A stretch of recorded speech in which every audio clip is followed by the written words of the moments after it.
think there's a lot of different things that we could talk about in this game. We can certainly get into some of the in-game decision-making that the Tampa Bay Buccaneers made down the stretch, which sort of got us to overtime, both in a good and bad way. But, Ollie, I'll go to you first. Just however you want to talk about this game. If you want to get into in-game decision-making right off the bat, we totally can. But if there was something else about this game, maybe the way that Kelsey played, either the defenses played, how the Buccaneers and Baker Mayfield played, we can get into any of that. So what really stood out to you from this Monday night game? I think the two things kind of tied together in the, obviously we can get more into the ending game decision making from Todd Bowles, and I think what's doubly frustrating about that particular decision, do you go for 2 points at the end of the game, do you not, is how well they had coached throughout the game. I actually thought the Bucs staff wound up out coaching for the most part the Chiefs staff, particularly Bowles defensively, and I thought Liam Cohen did a brilliant job on the offensive side of the ball too, but Bowles got what he wanted from a defense that has been pretty flat for much of the year. Obviously, the Chiefs sustained a bunch of drives, and there were just kind of negative plays here and there, mostly on the plus side of the field, so it wasn't by any stretch a dominant performance, but they were able to at least generate some negatives when they needed them. He way backed off the blitz rate, right? They've been blitzing at 40-45% of the snaps much of the season. They barely sent heat last night. When they did, they were either crushed over the head themselves or they generated a couple of sacks, which is kind of the trade-off Bowles was looking for. So he got out of his team defensively as much as he probably could have expected with how it's been over recent weeks. So when you take the fact that you probably outperformed your expectations going into the night to then kind of lay an egg as the head coach rather than the defensive mind by not putting the faith in an offense that has played really well over 2 weeks despite losing the receivers, it just to me speaks to the whole boldness of it all, where every single decision in his mind is, I can figure it out with my defense, even if the kind of evidence isn't there for you over the course of the season. Yeah, and I think it's one, I want to give the Kansas City Chiefs certainly the credit. It's another vintage Kansas City Chiefs game, right, where Seth Galina, our coworker here at PFF, he keeps saying this, and it's so true. If the Chiefs ever need 3, they get 4. If they need 10, they get 11. If they need 15, they get 16. It's just the way that the Kansas City Chiefs are. And so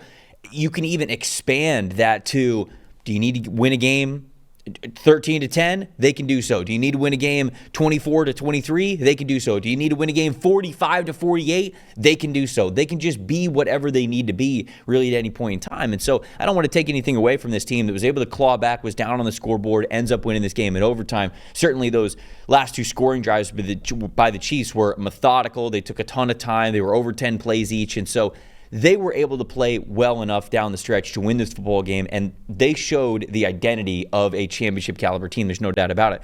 But on the other side of things, you're right, it is very frustrating because on one hand, you look at what the Buccaneers did. No Chris Godwin, no Mike Evans. They're still able, the run game was barely working at all on Monday night. And yet, they're still able to move the ball well enough. Baker Mayfield's able to make a handful of throws, especially down the stretch when it really came to them getting a scoring position at the end of the game and even tying it up there with their final drive. And you want to give them credit there. And then I think the defense, too, you mentioned from a defensive side of things, they were confusing the Chiefs' offense. It didn't look as easy. Now, they're going through some injuries as well. They're trying to kind of figure some things out. But still, Bowles from the defensive side of things for like 3/4 of that game actually held the Chiefs offense in check, and it gave them a chance to be there when the game was over. Certainly they were up 17-10 in the second half, but it is that last decision that a lot of people are going to talk about. And is that totally fair on Bowles? No, and that's why I wanted to make sure I said I was impressed with how well they were able to at least get the Chiefs off their game a little bit. And that's really all you could hope for. Just make them get off their game a little bit. And Mahomes hit some incredible throws last night. And of course, was the defense perfect? No. But they're going through injuries too. And I felt like they set themselves up in a spot, to Ollie, where they could have won this game, stole this game in Kansas City. Because if the Bucs win that game last night, they've got the 2 best wins in the NFL, right? In Detroit, in Kansas City. And so to even be in a position like that is commendable, and I think it shows a job well done. The problem is they got themselves into that position. They tied the game. They had, I should say, they scored the touchdown and had the opportunity to either tie the game or potentially go for 2 and maybe even win it in regulation. And Todd Bowles chose not to do that. Now, if you want to say that the logic there is we would rather let the game play out we would rather let a lot of things happen as opposed to put it on the chance of one play. Okay, I can see that logic. I don't agree with it. But the logic after the game that Todd Bowles said was, well, the weather conditions and the ball was wet and we didn't want to go for it. It's like, you just scored. You just marched down the field to score with a wet ball. What do you, it's not like the ball was dry and then it was wet. I don't know. I didn't see the full quote from it, but I did see that snippet. I didn't love that explanation, especially because Ollie, I'm trying not to be revisionist history. I'm trying not to be the hindsight guy. But even in the moment, you've got to think about it like this. You did all the work to get to that opportunity to where one play could steal you this game, and you didn't take it. 4th and 2, you've got Liam Cohen and Baker Mayfield who just drove down the field and scored.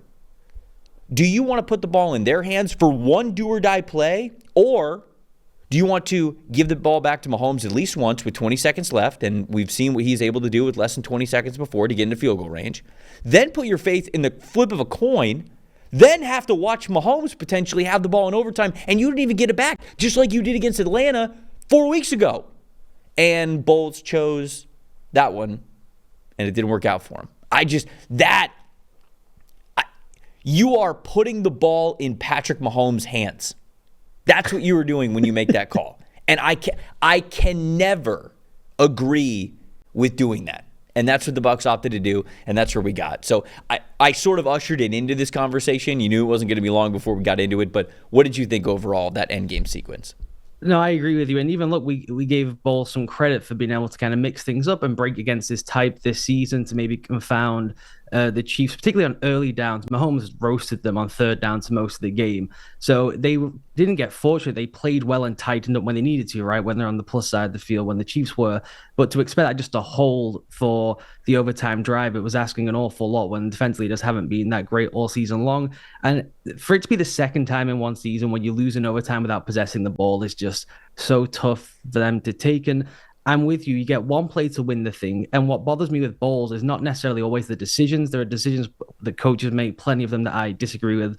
Mike Tomlin makes a bunch that just don't stack up to me. But his logic and reasoning, when I hear him explain it, I can kind of go, okay, I see his point of view. We just kind of slightly disagree on the outcome there. With Bowles, where I get frustrated, as you mentioned, is the reasoning just doesn't really stack up to scrutiny. Saying that the weather turns the ball's difficult to grip, you can just flip it the other way and say, okay, we'll take our chance even if we miss it. Right. Well, that still means that the ball is slippy and wet and it's tough conditions for Harrison Butker to hit a game-winning field goal. Or, as actually happened on the drive, they had 2 chances to go and pick the ball off to go and take the game, right? That could have happened with you having a lead. That could have happened with you being 1 down or whatever. So the reasoning and the logic to me is just off. If you go into Arrowhead and you have a good enough performance to give yourself a chance to win without your 2 top receivers, with a defense that's been fried for much of the season, and you get one play to win the thing, what has been our best unit this season? It is the offensive line, it's Baker Mayfield, it's Liam Cohen. Let's go give the ball to them rather than, as you said, putting our secondary against Patrick Mahomes. It just doesn't make any sense to me.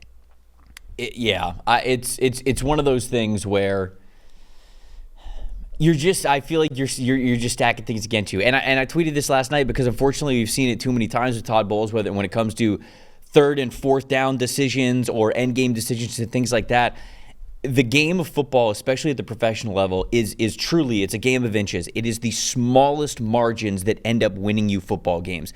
And it feels as though the Bucs start behind the 8 ball before the game even begins because of the way that they sort of approach these decisions. And you just see coaches that are much more open to going for these sort of non-traditional, I guess I will say, decisions on 3rd down and 4th down and whether you're kicking or whether you're going for 2 or whatever you're doing at different sides of the field. Bowles is just not aggressive in that manner. And I think the area that I keep coming back to is this. Why would you want the ball in Patrick Mahomes' hands? Why wouldn't you want it in your own hands? Why would you not want the ball in Baker Mayfield's hands and Liam Cohen's hands, right? That's always the thing is when you opt to make that decision, you are relinquishing the ball. You are relinquishing control of the game. And you are instead putting it in the hands of not just any quarterback, which the modern NFL football game is now designed for quarterbacks to have an easier time pushing the ball deep down the field, getting into field goal range, because that's entertaining, right? We've seen the rule book change. We've seen tendencies change, all this kind of stuff. It is easier for quarterbacks to do that than ever. And not only that, you are doing so with one of the greatest of all time in his prime, at home, undefeated, going for a three-peat. And so you want to put the ball in that guy's hands. And Ollie, it dawned on me last night, because I've thought about this before. Bull's thought process of, quote unquote, the ball in my hand is his defense on the field. Yes. And that's just not how the Buccaneers are built. Maybe at some point in time it was, but it's not anymore. Even when you are down Chris Godwin and Mike Evans, the strength of this team is the offense. It's Baker Mayfield. It's Liam Cohen. That is where the ball should be, and he chose to take the ball out of those guys' hands and put it in the hands of his defense, which had been getting torched on third down all night, had been giving up over just about 100 yards to Travis Kelce on a ton of different targets because the linebackers couldn't cover. You got secondary issues with Josh Hayes all night, and it's just very frustrating in that regard when I kind of thought about it like that. It's like, man, he's not taking the ball out of his hands. He genuinely believes it's in his hands when that version of the Bucs defense is on the field, and that's the part that I cannot agree with. So, any more thoughts on that, or just any more thoughts on the game in general? Are we worried at all about the Kansas City Chiefs? Was kind of like how much they were struggling a little bit in the early parts of the game. I know they're incredible on third down, so maybe that just makes up for it. But any other closing thoughts here on Monday Night Football?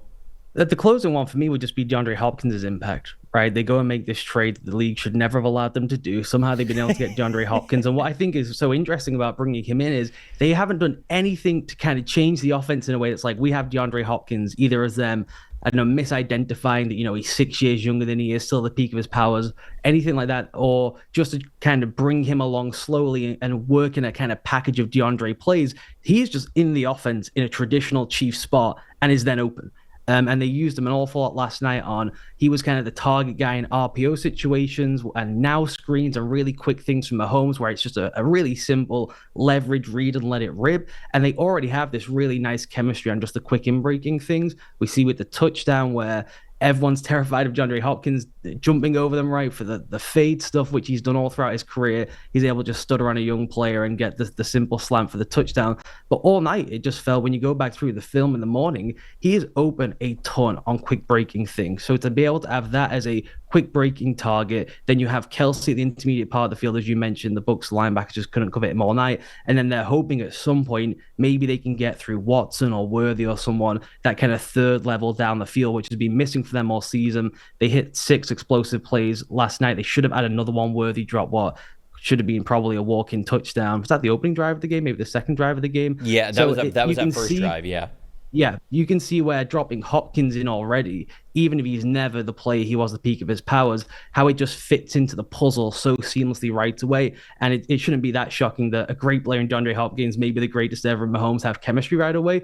But it is really neat right away without having to do any kind of gimmickry, right, to try and force him the ball. Oh, he didn't have many touches in the first week. He was saying, let's try and force feed him in the second week. It was not that in the slightest. It was just, we run our offense. He's in this spot and he's open. So we triggered to it. And so I think that's really important to just kind of track and note moving forward. Thanks for watching, everybody. Make sure you like and subscribe the video. And if you don't have a PFF Plus subscription, you can get one to see all the premium stats that we talked about here on the show, plus the expert betting and fantasy advice over at subscribe.pff.com. The description is also right below. So if you are not a PFF Plus subscriber, you can become one today.